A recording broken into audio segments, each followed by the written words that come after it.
Assalamualaikum warahmatullahi wabarakatuh. Bab 251 Henry, aku milikmu. Apakah kamu ingin mendapat gaji tahunan sebesar 100.000? Henry bertanya dengan sengaja menggoda. Aku tidak mau, teriakan itu langsung bergema. Oke, karena kamu tidak mau, itu berarti kamu laki-laki dan memiliki pengejaran. Sebagai saudaramu yang kuat, aku juga menginginkan kecantikan seorang dewasa dan akan membantumu berusaha untuk mencapai level lebih dari sekedar penjaga keamanan dengan gaji tahunan sebesar 1.200.000. Henry berkata sambil tersenyum. Terima kasih, Henry, terima kasih, Henry. Tepuk tangan dan teriakan kembali terdengar. Henry menunggu sampai tepuk tangan mereda, mengeluarkan 3 botol berwarna dari tangannya, melihatnya dan berkata, "Saya seorang dokter.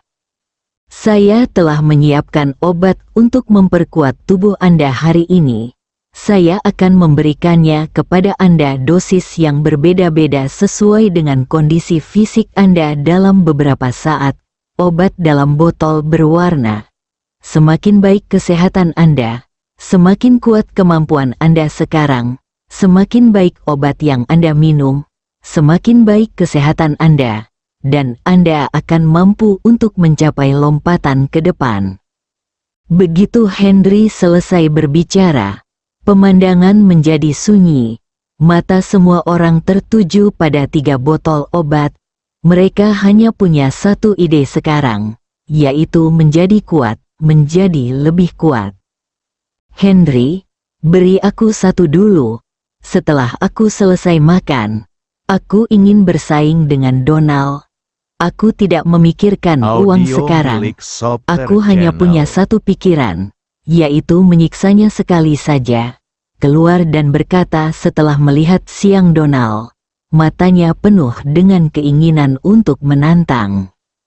Henry tersenyum tipis dan menatap Donald. Donald mengangguk, mengungkapkan harapannya. "Erlang, levelmu saat ini adalah seni bela diri tingkat kelima. Aku akan memberimu obat biru ini. Setelah meminumnya, kamu paling banyak bisa menembus seni bela diri tingkat 10. Kamu bukan tandingan Donald." Erlang ingin menantang Donald, tetapi Henry sangat menyadari kesenjangan antara keduanya, dan memberitahu Wang Erlang situasinya terlebih dahulu sehingga dia dapat siap secara mental. Henry, apa yang kamu bicarakan? Bisakah saya meningkatkannya sebanyak 5 tingkat? Wang Erlang sangat terkejut hingga dia tidak dapat mempercayainya.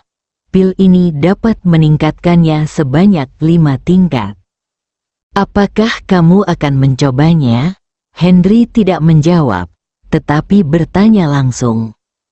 "Coba, jika kamu tidak mencoba, aku tidak akan percaya bahkan jika kamu memukulku sampai mati." Wang Erlang berkata sambil berlari dengan tergesa-gesa. Ketika dia tiba di depan Henry, dia mengulurkan tangan untuk mengambil obatnya. Henry tidak memberikannya kepadanya. Sebaliknya, dia meletakkan tangannya di mulutnya dan meminumnya dalam waktu kurang dari 3 detik. Henry membuka botol porselen, mengeluarkan pil putih, menaruhnya di tangan Wang Erlang, dan berkata dengan ringan, "Ambillah, berdiri diam dan jangan bergerak." Wang Erlang tidak mengerti alasannya, jadi dia meminum obat tersebut dan memasukkannya ke dalam mulutnya. Obatnya meleleh di mulut, lalu Anda merasakan nafas khas jamu masuk ke dalam tubuh. Tubuh seolah-olah terendam dalam cairan obat. Namun cairan obat seolah-olah menyembur dari dalam keluar, dan tubuh terasa seperti akan berkembang dan meledak. Saat ini, wajahnya menjadi merah dan putih, seolah-olah dia sedang mengalami penderitaan yang luar biasa. Tepat ketika dia merasa bahwa dia tidak dapat menahan kekuatan internal, tangan Henry tiba-tiba bergerak, dan 18 jarum perak ditembakkan pada saat yang sama, menusuk titik Tanzong dan Yutang di dada Wang Erlang, dan titik Kuze dan Sao Hai di dadanya. Setelah jarum perak memasuki tubuh, serta titik akupuntur Sue Hai, Zusanli, Zongdu dan lainnya di kakinya, Wang Erlang merasakan kekuatan di tubuhnya perlahan diarahkan dan mulai mengalir dengan cepat di tubuhnya, dan dia bisa, bahkan merasakan perasaan kekuatan ini diserap. Sekitar 10 menit kemudian, Henry mengangkat tangannya, dan 18 jarum perak langsung terbang dan berdiri di telapak tangannya lagi. Wang Erlang menarik napas panjang dan perlahan membuka matanya. Donald dan yang lainnya telah mengamati Wang Erlang dengan cermat. Ketika dia membuka matanya, yang dirasakan orang lain hanyalah dia lebih tajam. Tetapi yang dirasakan Donald adalah temperamen nihilistik seseorang setelah seni bela dirinya meningkat. Henry, terima kasih. Setelah Wang Erlang mengatakan ini, dia berlutut di hadapan Henry sambil menjatuhkan diri. Tindakannya mengejutkan semua orang. Hanya Henry dan Donald yang tahu betapa bersemangatnya Wang Erlang ketika dia mengucapkan terima kasih. Erlang, bangunlah. Saudaraku, apa yang kamu lakukan? Henry tidak bergerak. Tetapi dia mengangkat tangannya sedikit, dan Wang Erlang merasakan suatu kekuatan di tubuhnya, lalu perlahan berdiri. Henry, aku akan berterima kasih atas kebaikanmu. Aku, Wang Erlang, akan menjadi milikmu selama sisa hidupku, dan hidupku juga akan menjadi milikmu. Lebih dari 100 orang lainnya gemetar, dan hal yang sama pun terjadi. Henry tersenyum tipis, namun dalam hatinya dia sangat puas dengan Wang Erlang. Oke, kamu sudah dewasa dan aku tidak menyukaimu. Lelucon Henry membuat penonton tertawa terbahak-bahak, dan suasana seru yang diciptakan oleh Wang Erlang menghilang seketika. Henry memahami skalanya dengan sangat baik. Donald, aku tahu aku belum menjadi lawanmu, tapi aku masih ingin bersaing denganmu. Wang Erlang memandang Donald, matanya penuh dengan niat bertarung. Di masa lalu, dia berada di seni bela diri tingkat kelima, yang sangat berbeda. Sekarang dia berada di seni bela diri tingkat 10. Dia ingin memverifikasi efektivitas tempurnya. Donald, kamu menyiksanya. Kalau tidak dia tidak akan tahu seberapa tinggi langitnya, kata Henry sambil tersenyum. Belum tentu. Setelah Wang Erlang selesai berbicara, dia melangkah maju dan menendang dada Donald.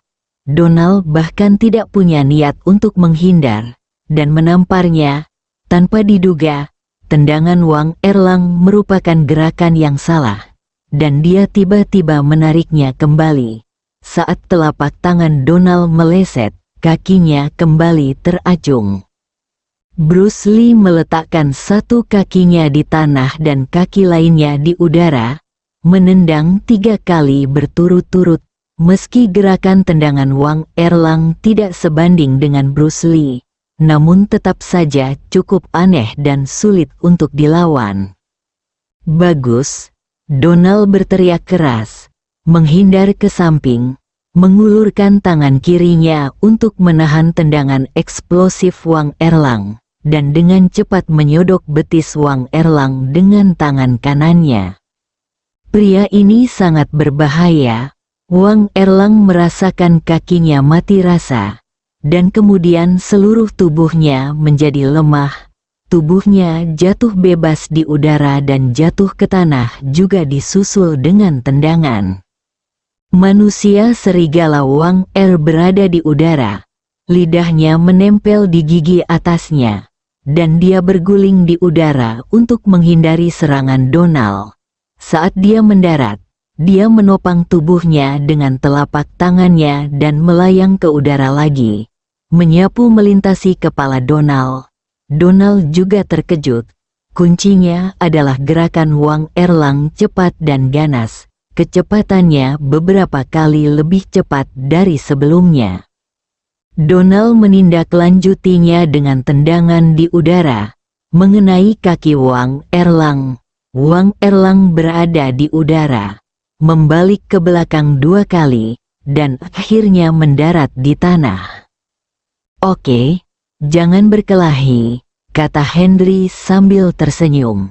Wang Erlang berdiri dan mengayunkan tinjunya dengan penuh semangat.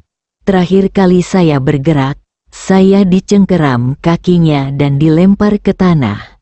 Saya merasa malu seperti yang saya inginkan, seperti anak kecil yang berkelahi dengan orang dewasa beberapa gerakan sederhana." Wang Erlang sangat cantik sehingga yang lain memandang Henry dengan lebih antusias. Bab 252 Permintaan Cahya. Henry tidak lagi ragu-ragu dan Audio mulai milik memeriksa Software denyut nadi Channel. semua orang dan minum obat, serta membantu akupuntur di lokasi. Ketika Henry keluar dari tempat pelatihan, kulitnya sudah basah kuyup. Dia kelelahan karena perawatan akupuntur yang terus-menerus di tempat terhadap lebih dari 100 orang dan kurang istirahat tadi malam. Untungnya, Donald, yang berada di seni bela diri tingkat 12, mau tidak mau hanya bisa menjelaskan beberapa pengalamannya. Jika tidak maka akan menjadi lebih tak tertahankan. Pengobatan jelas mempunyai efek kuratif yang penting. Namun kuncinya terletak pada akupuntur Henry. Akupunturnya memaksimalkan efektivitas obat dan membuat tubuh mereka mencapai kondisi terbaiknya, sehingga mencapai peningkatan yang lebih besar. Adapun sejauh mana kemajuan setiap orang tidak meningkat secara eksponensial, tidak hanya berkaitan dengan kualitas fisik individu, tetapi juga pemahaman ideologis individu. Namun setelah penyesuaian Henry, kebugaran fisik orang-orang ini setidaknya telah mencapai tingkat seni bela diri kelima, yaitu tingkat sebelum promosi Wang Erlang. Kemajuan pesat orang-orang ini membuat Henry menghela nafas lega. Perselisihan tadi malam dengan Bang Tianyi mungkin menyebabkan perjuangan yang menggemparkan. Keluarga Sen adalah kepala dari 4 rumah tangga, dan Bang Tianyi dikenal sebagai Bandung nomor 1. Ditambah di balik layar kekuatan pria bertopeng adalah keberadaan yang menakutkan. Begitu perjuangan seperti ini dimulai, kita tidak tahu apa hasilnya. Jadi kita harus meningkatkan kekuatan kita. Jika tidak maka percuma saja mengandalkan diri kita sendiri sampai mati. Untungnya, ketika dia meningkatkan seni bela dirinya sejak kecil, sang master mengadopsi metode serupa, dan dia menguasai esensinya. Ketika Henry berjalan ke pintu, dia melihat seorang pria muda berusia 20-an berdiri di depan pintu. Dia mengenakan kemeja putih, celana hitam, dan kacamata berbingkai hitam 4 pegangan pintu. Dia mengenal pemuda ini, Cahya, pemilik markas CS ini. Ketika Cahya melihat Henry, dia berjalan beberapa langkah ke depan untuk menyambutnya dan berkata, "Halo, Dr. Hen, saya Cahya." Henry tahu bahwa Cahya pasti sibuk menunggunya di sini pada larut malam, jadi dia berkata langsung, "Jika ada yang ingin kamu katakan, katakan saja padanya." Cahya jelas tidak menyangka Henry akan berterus terang. Dia tertegun sejenak.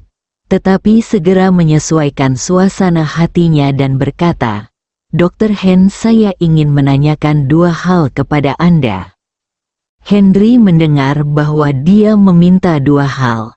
Dia pikir dia hanya menggunakan pangkalan dan harus membayarnya. Tapi itu hanya sejumlah kecil. Dia memandang Cahya dengan tatapan agak tidak senang. Audio milik Dr. Hen, Software maafkan Channel. saya. Mungkin saya terlalu terburu-buru. Cahya segera meminta maaf. Lupakan saja. Katakan saja padaku apa itu. Henry tahu dari pengamatannya barusan bahwa Cahya sangat rendah hati dan berhati-hati dalam kata-katanya. Dia tidak akan pernah melakukan ini. Dokter Ilahi Hen, saya memiliki sepupu dan sepupu yang merupakan anak dari saudara laki-laki ibu saya. Mereka sekarang berada di kota Bandung.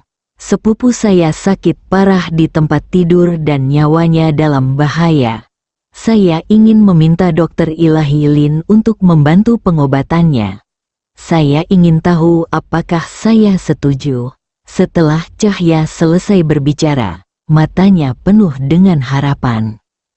Ketika dia mendengar bahwa itu untuk menyelamatkan orang, Henry merasa lega. Dia mengira dia telah menggunakan markas orang lain, yang dianggap sebagai rasa hormat, tetapi dia lebih memperhatikan hal lain. Apakah masih ada lagi? Melihat Cahya tidak berbicara, dia bertanya. Hal kedua adalah ketika kamu pergi membantu, jangan menyebutku, apalagi keluarga Cai kita. Setelah Cahya selesai berbicara, wajahnya menunjukkan warna merah samar, seolah dia menyembunyikan sesuatu. Oke, jika hanya dua hal ini, saya setuju. Henry menebak ada sesuatu yang tersembunyi dalam prosesnya. Jadi dia tidak bertanya lagi. Ketika Cahya mendengar bahwa Henry setuju, dia sangat senang ketika dia mengira penyakit jantung ibunya akan segera disembuhkan. Dia membungkuk dalam-dalam kepada Henry dan berkata, "Dokter Ajaib Lin, terima kasih."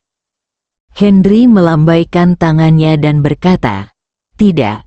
Ingatlah untuk merahasiakan semuanya di sini untukku. Aku tahu kamu dan Sen Hao-ge sering bersama. Jangan khawatir, aku mengerti. Kalau begitu, temui pasiennya sekarang." Setelah mengatakan itu, Henry berjalan menuju mobil. "Dokter Hen, kita tidak bisa melakukannya hari ini. Apakah menurut Anda kita bisa bertemu di pintu masuk stadion pertarungan malam gelap pada jam 8 besok malam?" Cahya melihat Henry cemas dan bertanya dengan nada konsultatif. "Arena pertarungan malam yang gelap. Bukankah itu milik keluarga Sen?" Henry menatap wajah Cahya. Ekspresinya tetap sama, matanya jernih, dan tidak ada yang mencurigakan pada dirinya. "Saya ingat," Henry berkata dengan ringan. "Dokter Hen, arena pertarungan malam gelap adalah milik keluarga Sen. Saya mungkin masih mengalami masalah dengan Anda. Jika memungkinkan, saya harap Anda dapat membuat perubahan yang tepat agar tidak dikenali dan berdampak buruk pada Anda." Henry tidak mengetahui situasi di arena pertarungan malam yang gelap. Jadi dia langsung menceritakan situasinya. Kesan Henry terhadap Cahya langsung berubah. Dia mengangguk tanpa berkata apa-apa, menyalakan mobil dan pergi. Audio milik Software Ketika Channel. Henry kembali ke villa, Maryam sudah berbaring di sofa dan tertidur, dengan majalah dan buku tentang emas dan perhiasan di sebelahnya. Henry menggelengkan kepalanya tanpa daya. Wanita ini pandai dalam segala hal kecuali bekerja seperti orang gila. Hari ini, ketika dia pergi, Dia memberitahu Maryam bahwa dia akan pergi ke Wangwo Plaza dalam 3 hari untuk mengambil toko perhiasan brilian keluarga Sen untuk mengkompensasi 1 miliar hutang Sen Haoge, dan membiarkan Maryam menjadi ketua dan beralih ke perhiasan. Dia hanya mengatakan itu pada saat itu, tetapi dia tidak menyangka bahwa ketika dia kembali lagi, Maryam telah menemukan begitu banyak buku dan mulai membacanya. Dia tidak hanya merasa tidak bisa berkata-kata tentang antusiasme wanita ini terhadap pekerjaan. Henry memasuki kamar mandi dan mandi dengan baik. Tubuhnya yang santai membuatnya merasa sangat nyaman. Kembali ke ruang tamu, dia melihat Maryam masih tidur nyenyak. Dia berjalan mendekat, dengan lembut mengangkatnya dan berjalan ke atas. Maryam dalam pelukannya terbangun saat dia digendong. Ketika dia membuka matanya, dia melihat tubuh bagian atas telanjang Henry pada awalnya tersipu, dan kemudian berteriak karena terkejut. "Sayang, ada apa denganmu?" Henry mendengar teriakan itu dan segera berhenti dan bertanya, "Sayang, bintik merah apa di dadamu ini?" Maryam berkata sambil menyentuh titik merah di dekat titik Tanzong di dada Henry bersinar di bawah cahaya, tampak jernih di dalamnya. Henry menunduk dan terkejut. Orang tua itu mengatakan ini adalah pasir anak-anak. Awalnya itu ada di tangannya. Dia memperhatikan posisinya sebelumnya. Tetapi tidak baru-baru ini. Dia tiba-tiba merawat lebih dari 100 orang dengan akupuntur. Kenapa dia tiba-tiba ada di sini? Mungkinkah 1000 jarum yang diubah menjadi 1 berarti memberikan akupuntur kepada 1000 orang? Kalau begitu, jika saya menemukan 1000 orang untuk mengobati penyakitnya, bukankah saya bisa mempraktikkannya dengan cepat? Dia menyangkal ide ini begitu muncul. Jika semudah itu, lelaki tua itu pasti sudah mempraktikkannya sejak lama. Tapi dia tidak tahu kenapa dia tiba-tiba lari ke sini. Bagaimana sebaiknya Anda menjawab pertanyaan istri Anda? Apakah kamu mengatakan yang sebenarnya? Bersambung.